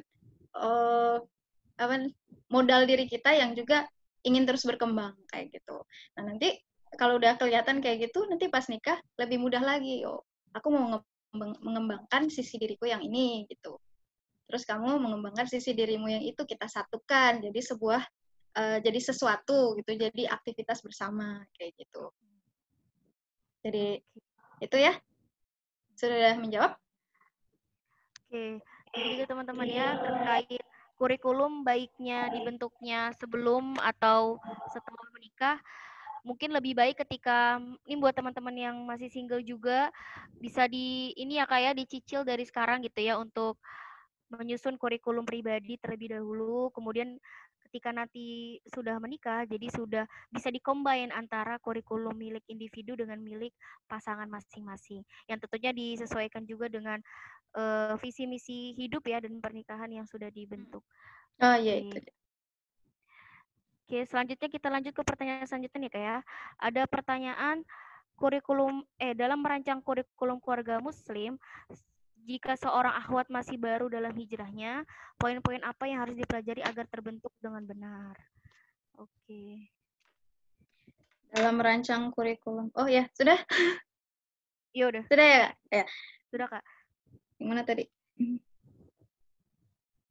Dalam yang mana sih, Kak? Tadi kemana ya? Yang ahwat hijrah itu ya? Iya, intinya bagaimana caranya menyusun kurikulum keluarga muslim sementara keadaan dirinya itu masih dalam proses baru hijrah gitu. Jadi poin-poin apa saja yang sekiranya bisa dimasukkan ke dalam kurikulum muslim tersebut karena kan posisinya baru mengenal Islam dan sebagainya, baru dalam artian mengenal Islam di sini lebih dalam gitu ya, baru mengenal Islam lebih dalam gitu. Ya. Jadi seperti apa poin-poin? Nah ini ada buku, kelihatan nggak? Kelihatan. Nah, kelihatan Kak, membangun keluarga Qurani. Ya, membangun keluarga Qurani. Ini saya dapat hadiah pernikahan dari teman saya yang solihah. Dia di situ ya tentang kurikulum pendidikan mental. Nah, kalau misalnya di situ disebutkannya, saya baca ya. Yang perlu ada poin-poinnya, 1 Al-Qur'an. Ini sumber-sumbernya ya, Al-Qur'an. Kemudian sumber dan poin. Al-Qur'an 1, isinya kemampuan dasar Al-Qur'an, jadi tajwid, tahsin, kayak gitu. Terus baru kemudian mulai menghafal dan cari gurunya. Kalau belajar Al-Qur'an harus ada guru. Baca Al-Qur'an dengan baik dan benar, banyak tilawah, ngafal, mulai menghafal, juz 30 ya terutama, terus mengkaji tafsir. Terus akidah, tahu kata kunci keimanan, 6 rukun iman, mempelajari usaha-usaha dari musuh Islam dalam melemahkan kepercayaan kaum muslimin seperti apa, kayak gitu. Itu perlu dipelajari. Itu dalam hal akidah, karena kalau mempelajari strategi musuh, kita juga akan belajar tentang diri kita sendiri, kayak gitu. Terus sunnah Rasulullah apa saja, itu dari kesehariannya seperti apa. Jadi sunnah-sunnah dalam kehidupan sehari-hari yang dilakukan oleh Rasulullah. Terus pelajari 40 hadis yang dianjurkan. Selain arba'in, di buku ini juga disebutkan ada hadis-hadis yang perlu dipelajari yang terkait tentang sunnah Rasulullah. Terus pelajari kehidupan Rasulullah dalam rumah seperti apa gitu ya. Fikih banyak nih. Toharoh, sholat, zakat, puasa, haji, gitu. Menyangkut haid, hamil, melahirkan dan lain-lain. Tapi ini buat teman yang baru hijrah ya. Poin-poin besarnya aja ya kalau gitu ya. Nanti bisa cari sendiri.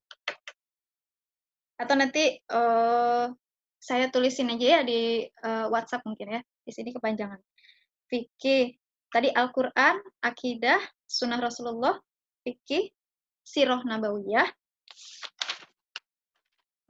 sejarah Islam, manajemen diri, fikih dakwah, dan pemikiran Islam. Kalau di buku itu seperti itu ya. Jadi fikih ini penting deh, karena dia ngatur dari bangun tidur sampai tidur lagi. Segala aspek kehidupan kita diaturnya di fikih. Fikih itu ada macam-macam, ada fikih jual beli, ada fikih ini lebih ke apa yang sifatnya muamalah juga, terus KB kayak gitu ya, apa sih mahram, busana seperti apa kayak gitu, terus hak tetangga, hak keluarga, hak suami, hak istri. Kalau sirah Nabi, nanti sirah Nabi, sejarah Islam, itu penting juga untuk bekal, kita bisa mengkayakan referensi untuk bisa diterapkan kepada keluarga, kepada anak, mengajarkan, kayak gitu. Sirah Nabi, sirah sahabat di dalamnya juga, jadi momen-momen sejarah Nabi yang terberat, bagaimana perjuangannya, bagaimana menghadapi tantangan, kayak gitu. Terus kehidupan bersama istri-istrinya.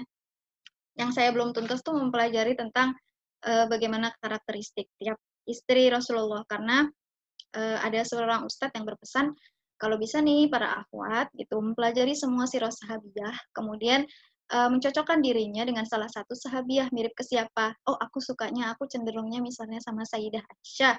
Sayyidah Aisyah tuh aku mirip kayak gitu. Aku suka olahraga, terus aku suka belajar, aku suka berprestasi, suka menuntut ilmu. Aku mau seperti itu, kayak gitu. Jangan diingat yang cemburu banting piringnya gitu. Itu cuma sebuah kisah yang bagaimana Rasul bersikap terhadap sebuah kecemburuan gitu. Aku cenderung sama Sayyidah Khadijah gitu, yang bisa mendampingi suami dengan sangat-sangat baik gitu, dengan sangat-sangat sempurna gitu ya.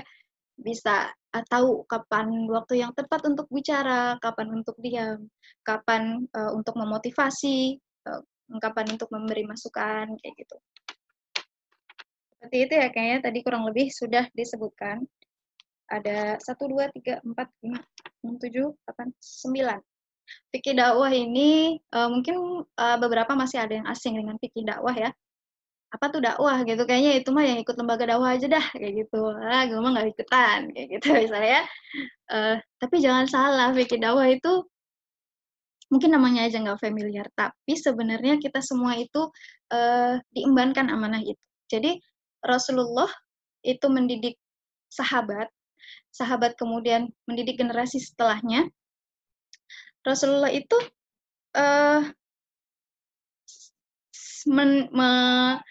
memberikan kita seperti sebuah surban gitu. Jadi itu tuh seperti sebuah warisan.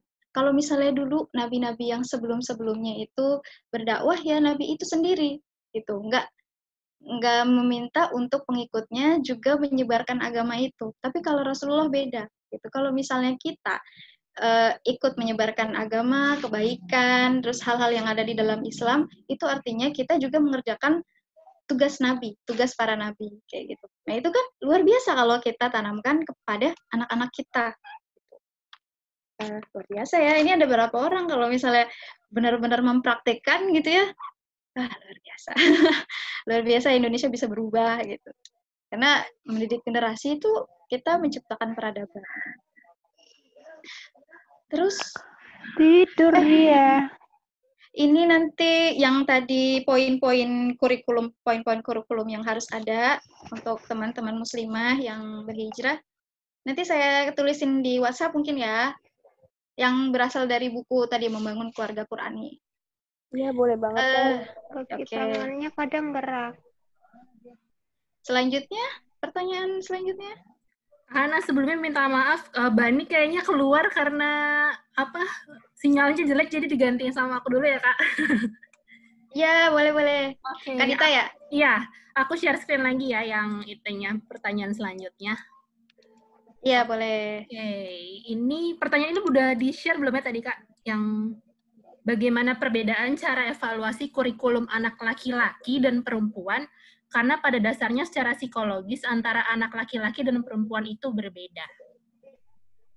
Belum. Boleh, Kak, silakan.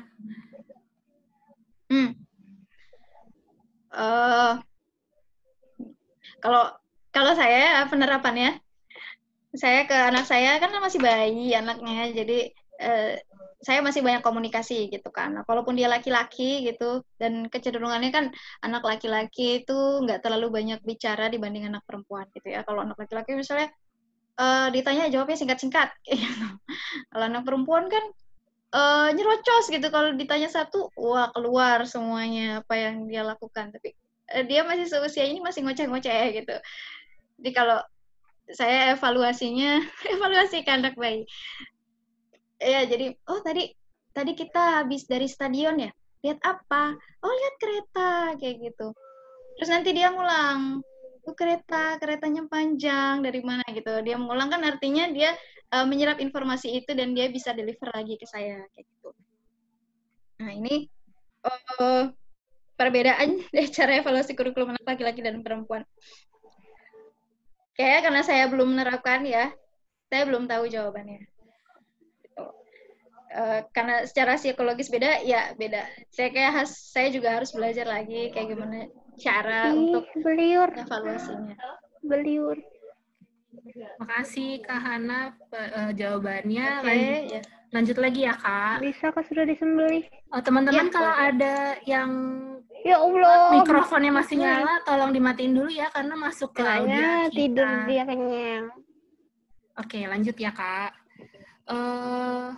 Yang ini, bagaimana menyusun kurikulum keluarga yang tidak terkesan mengekang anak, terlebih bila anak sudah beranjak besar mungkin akan merasa seperti hidupnya diatur.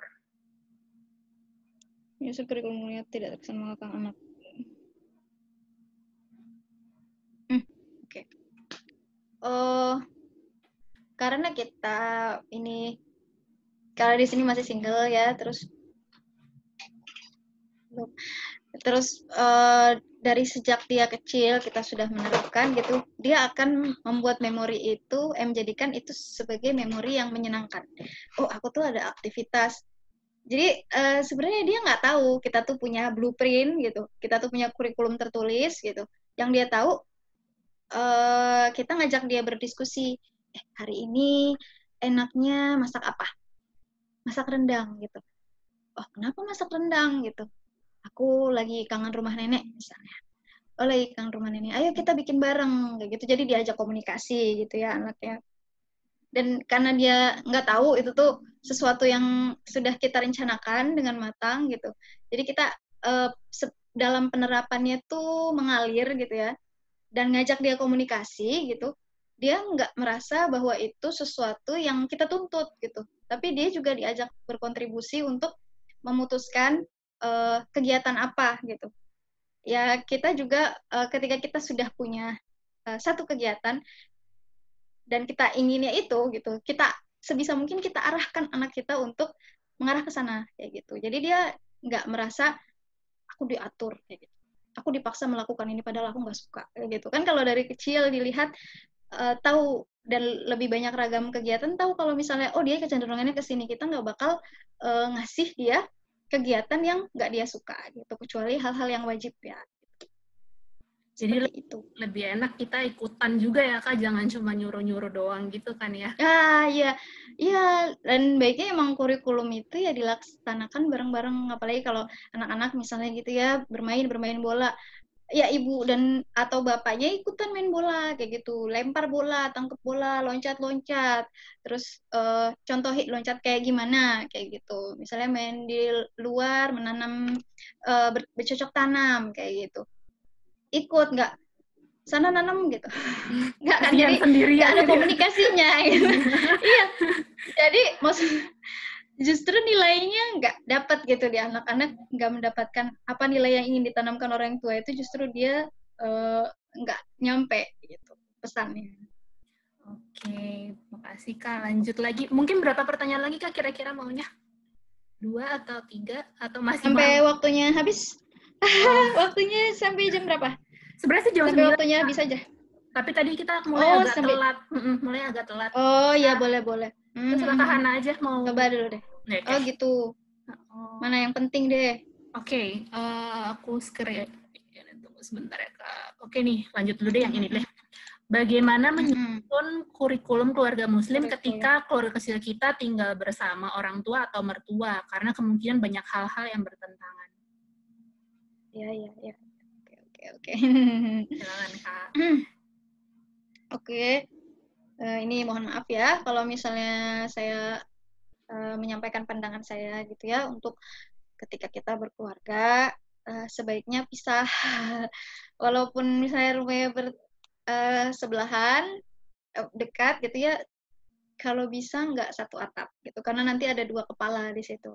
Tapi kalau misalnya ada keluarga yang memang kondisinya mengharuskan untuk tinggal bersama keluarga atau orang tua atau mertua, kita harus mengkomunikasikan. Kalau misalnya sama orang tua, kita yang komunikasikan, ngobrol sama orang tua kayak gitu. Aku tuh mau menerapkan seperti ini loh kayak gitu. Kalau misalnya udah ngobrol sama orang tua tuh ya, asumsi-asumsi yang sebelumnya ada dalam diri kita tentang orang tua kita tuh bisa luntur gitu, karena kita tahu sudut pandang orang tua seperti ini gitu.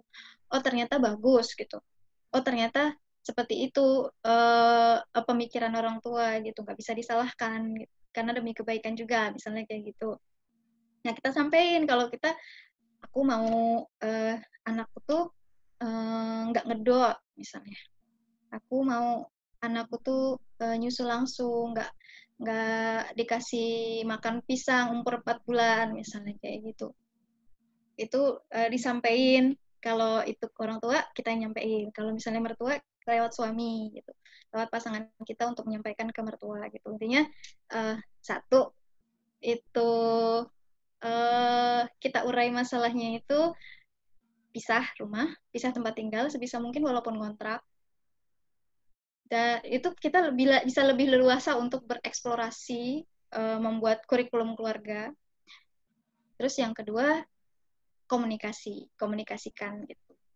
Ya, nggak nutup kemungkinan juga perangkat-perangkat yang ada gitu, orang tua atau mertua kita juga bisa membantu kita untuk menyukseskan kurikulum keluarga kita gitu, ya. Oke, Kak. Soalnya Seperti kalau itu. aku dengar kan banyak juga ya Kak, misalnya menantu jadi berantem sama mertuanya karena nggak sesuai pas udah punya cucu gitu-gitu ya Kak ya. Iya banyak. Oke, baik. Lanjut lagi ya Kak. Dari Yes. anonim nih, Afwan Kak, sebagai seorang calon istri, bagaimana cara untuk menghapus luka masa lalu dan luka pengasuhan agar ketika sudah menjadi istri kita lebih siap? Sebagai calon istri, menghapus luka masa lalu dan luka pengasuhan agar ketika di PMT dibahas. Udah ikut PMT belum? Sekalian promosi Kak, boleh.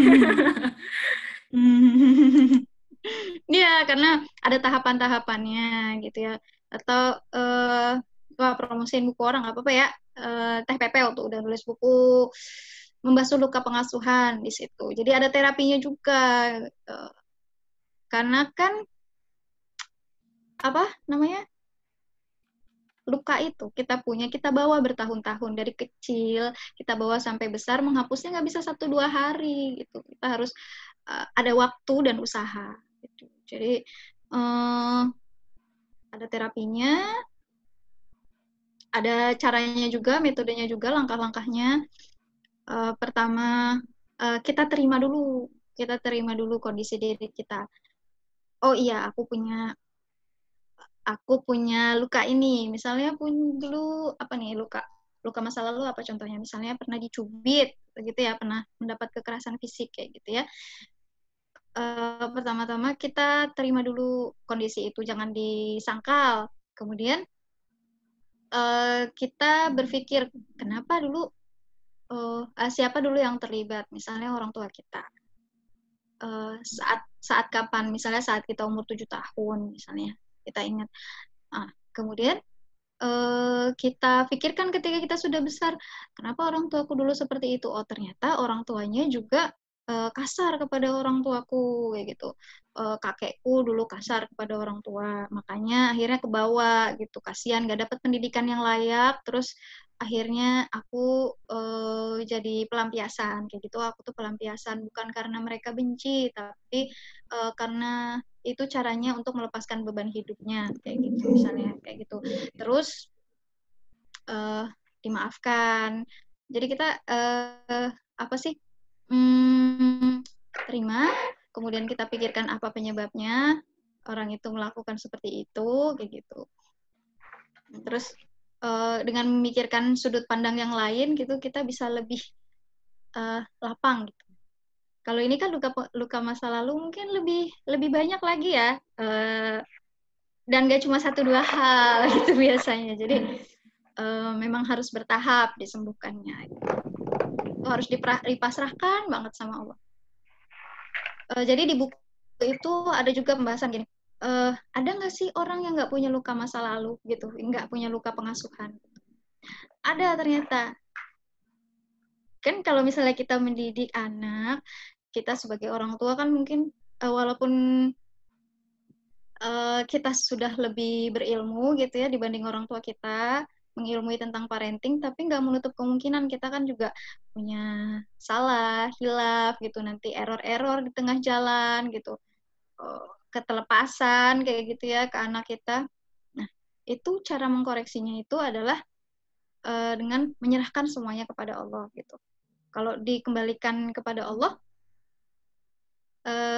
anak ditanamkan untuk mengembalikan semuanya kepada Allah, maka dia akan punya pemikiran seperti itu. Oh, orang tuaku seperti itu karena punya alasan. Oh, orang tuaku tuh bebannya luar biasa beratnya gitu. Makanya aku dijadikan pelampiasan, bukan mereka nggak sayang, bukan mereka sebel, bukan mereka kesel sama aku gitu. Tapi karena punya masalah yang lain kayak gitu. Terus apa lagi tadi? Ada satu hal yang mau saya sampaikan, lupa. Seperti itu kurang lebih. Oh ya, ada juga membasuh luka pengasuhan itu bisa dengan bertemu guru yang tepat. Jadi dulu pernah ada dosen saya bercerita, dia dulunya waktu kecil pernah diculik, pernah hampir dibunuh, terus keluarganya berantakan gitu ya, punya banyak masalah lah sejak kecil gitu.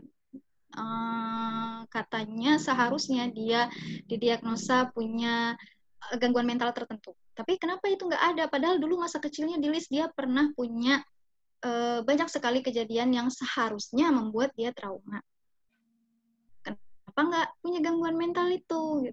Ternyata karena dia bertemu dengan guru yang bisa membasuh luka masa lalunya, luka pengasuhannya. Waktu itu dia temukan di pesantren. Jadi lebih mendekatkan diri pada Allah, dan gurunya tuh mungkin spiritnya sangat menginspirasi gitu. Akhirnya dia bisa memulihkan lukanya sendiri dan bisa mengembangkan dirinya gitu ya. Jadi terhapuskan luka-luka itu, dia bisa berdamai. Oke, lanjut. Oke, sebelumnya nih kayak narasumber, moderator kita yang tadi menghilang udah muncul lagi nih, Bani. Assalamualaikum Bani. Aduh, kayaknya masih belum. Oh, udah. Oke, aku serahkan kembali. Aku serahkan kembali ya ke host utamanya. Silakan, Mbak. Oke, jazakillah Kak Dita. Iya, sama-sama. Terima kasih juga buat teman-teman semua yang masih stay, masih semangat ya insya Allah. Boleh dikasih reactionnya yang jempol bagi teman-teman yang masih semangat. Masya Allah banget tadi aku sampai terkesima mendengarkan pemaparan dari Kak Hanaya atas jawaban-jawaban pertanyaan-pertanyaan yang sudah ditanyakan. Oke, ini aku udah bisa langsung klik gitu atau gimana ya? Di ini. Aku stop share dulu aja kali ya. Oke, coba.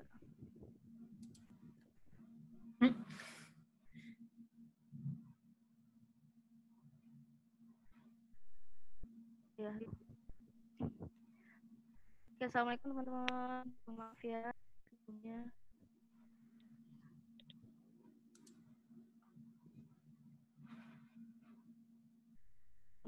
Ada edukasi di sini mungkin apa mengalami yang sama dengan aku? Halo. Oke, lanjut aja, Dengar Kak. suaranya? Pertanyaannya, masih banyak ya? Iya lumayan Kak pertanyaannya. Wah, banyak banget. Gimana? 3 pertanyaan lagi. Bagaimana Kak? 2 pertanyaan lagi deh. Mungkin selebihnya atau 1 pertanyaan lagi. ya. Oh, 1 boleh. Atau Ya, selebihnya nanti dijawab Kak? di WhatsApp. 1 pertanyaan lagi, selebihnya yang belum dijawab, jawab di WhatsApp mungkin ya.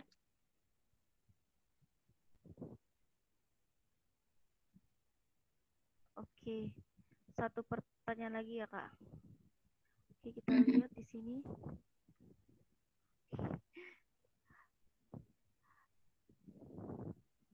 Halo Kak Dita. Suaraku terdengar ke teman-teman semua? Terdengar.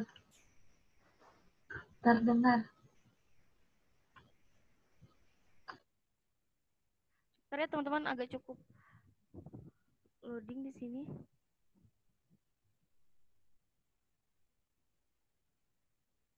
Nggak apa-apa, Kak Bani. Oh ya, udah.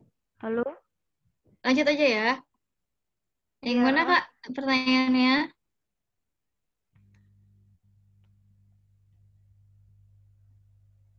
Ini ya? Halo? Iya, Kak. Dalam pelaksanaannya kadang-kadang ada aja yang nggak sesuai atau terlaksana dari apa yang udah ditulis di kurikulum. Kira-kira gimana cara untuk meminimalisir tidak terlaksana itu? Kadang ada yang nggak sesuai. Meminimalisir yang tidak terlaksana.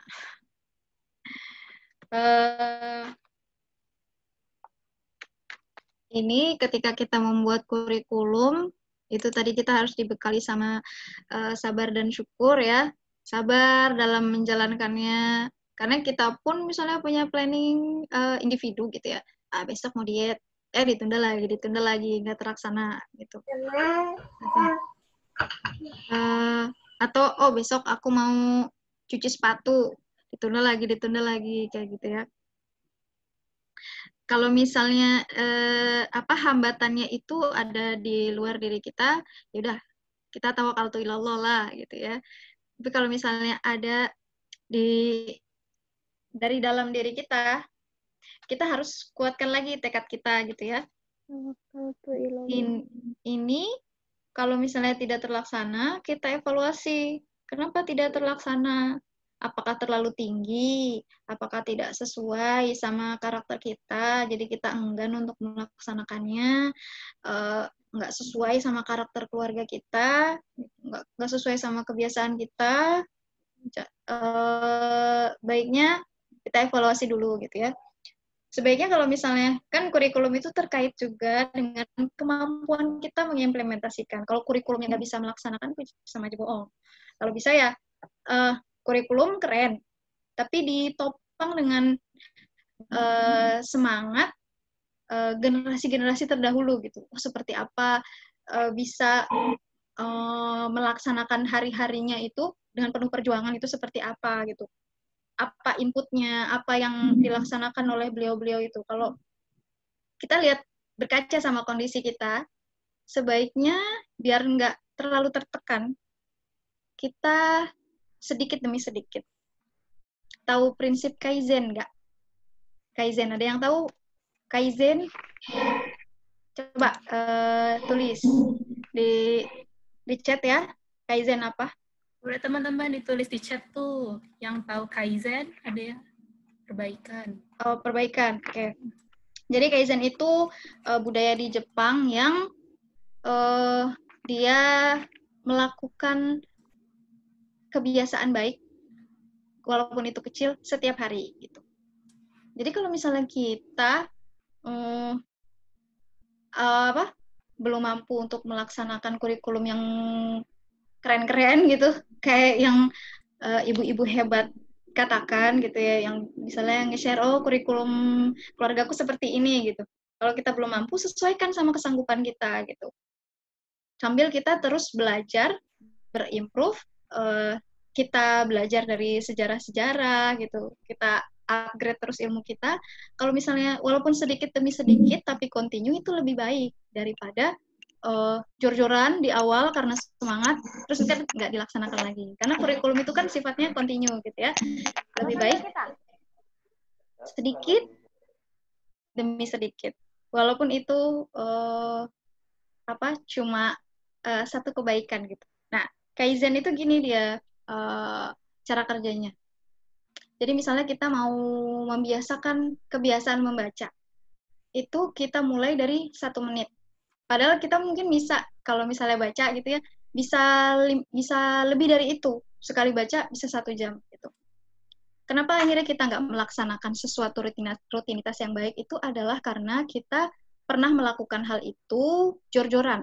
Akhirnya energi kita habis, kita capek, dan kesan kita terhadap kegiatan itu membosankan. Gitu. Sedangkan kalau kita lakukan sedikit demi sedikit, kita misalnya baca 1 menit dulu sehari, tapi lakukan tiap hari. Ntar ada sense untuk meningkatkan kegiatan itu setiap harinya. Walaupun misalnya kita sekarang 1 menit, terus 1 minggu 1 menit kita baca tiap hari. Terus minggu depannya kita tambah lagi 5 menit. Kalau misalnya konsisten, baru kita tambah lagi gitu. Itu kunci untuk bisa menerapkan sesuatu yang besar gitu. Dimulai dari yang kecil dulu. Jadi kita lihat kondisi kita gitu, seperti apa, sesuai nggak nih gitu sama kemampuan kita. Kurikulumnya harus disesuaikan sama kondisi keluarga kayak gitu. Jangan asal keren, misalnya ini influencer ini kurikulumnya luar biasa, ini bisa membawa keluarga ke jannah langsung kayak gitu lewat jalan tol. Iya, kalau bisa disesuaikan sama kita sanggup nggak? Karena kita kan kita pembuat dan kita pelakunya juga kayak gitu. Jadi harus terus disesuaikan dan disupport sama motivasi juga ilmu pengetahuan gitu ya. Baik, mungkin udah dulu kali ya, kayak udah cukup larut. Masya Allah, terima kasih banyak ya Kak Hana ya. Ya udah sharing banyak ya. Sudah banyak banget ilmunya. Terus teman-teman juga terima kasih yang sudah bertanya, karena udah cukup larut. Mungkin kita sudahi dulu tanya jawab kita. Kalau misalkan ada pertanyaan lebih lanjut, enaknya gimana ya Kak? Kan masih ada yang di Slido.do juga belum banyak yang terjawab. Iya, insya Allah dilanjutkan di ini ya, di WhatsApp ya. Oke, boleh. Insya Allah pertanyaan yang belum dijawab. Insya Allah. Baik, kalau misalkan mau penasaran lebih lanjut nih tentang Kak Hana, bisa juga ya Kak di follow Instagram pribadinya, juga di Instagram Opia Indonesia ya. Oke, teman-teman jangan lupa untuk share keseruan Kozum kita malam kali ini ya, karena seperti yang sudah diinformasikan sebelumnya, ada giveaway menarik nih buat teman-teman untuk 6 orang pemenang ya, yaitu notebook eksklusif Pre-Marriage Talk dan buku Pre-Marriage Talk yang bertanda tangan penulis. Oke, info selanjutnya ntar akan diinformasikan lagi di WhatsApp, jadi jangan live group dulu ya teman-teman ya.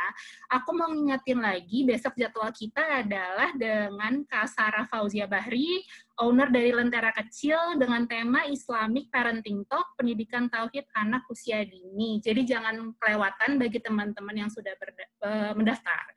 Oke, mungkin kita foto dulu ya Kak Hana ya. Teman-teman masih standby kan ya teman-teman ya, mau foto dulu nih kita nih, mungkin dinyalakan dulu kameranya. Kita hari ini ada 7 page. Jadi teman-teman 7 kali ya fotonya ya. Bismillahirrahmanirrahim, aku mulai ya. Sebentar. Oke, 1, 2, 3, senyum. Yang kedua, 1, 2, 3. Yang ketiga, 1, 2, 3. Yang keempat, 1, 2, 3. Yang kelima, 1, 2, 3. Yang terakhir, 1, 2, 3. Baik, makasih ya Kak Hana ya. Masya Allah, hari ini ilmunya aku pun juga jadi ikutan banyak belajar nih aku, walaupun singgalilah nih. Kok curhat ya aku jadi. Oke, terima kasih juga teman-teman udah berpartisipasi sampai jam hampir setengah 10 ya. Semoga ilmunya bermanfaat juga dan dimudahkan Allah untuk selalu diamalkan ya. Aku minta maaf lagi kalau banyak kendala teknis ya malam ini. Qadarullah memang Bani juga jadi gonta-ganti moderator malam kali ini, nggak apa-apa ya. Baik, aku mewakili Bani juga minta maaf kalau ada kekurangan sebagai moderator. Baikan datangnya dari Allah, kesalahan datang dari pribadi diriku sendiri. Kita tutup lagi dengan doa kafaratul majelis. Subhanakallahumma wa bihamdika asyhadu an la ilaha illa anta astaghfiruka wa atubu ilaik. Mungkin Kak Hana mau ada closing statement dulu Kak, atau kutipan biasanya nih kalau kita mengakhiri kelas Kulzum. Boleh Kak? Oh ya. Bentar. Dikit aja ya. Ya, boleh Kak. Melangkah ke kehidupan rumah tangga. Sudah? Oke. Oke teman-teman, jangan dilupakan tadi itu yang penting dari kita mempelajari kurikulum adalah implementasinya. Jadi disesuaikan dengan kesanggupan, dengan kondisi keluarga gitu. Kalau misalnya belum sanggup kurikulum yang berat-berat, laksanakan yang mampu kita lakukan dulu gitu. Dan terus upgrade diri kita untuk sampai pada kurikulum terbaik. Melangkah ke kehidupan rumah tangga perlu ilmu dan persiapan.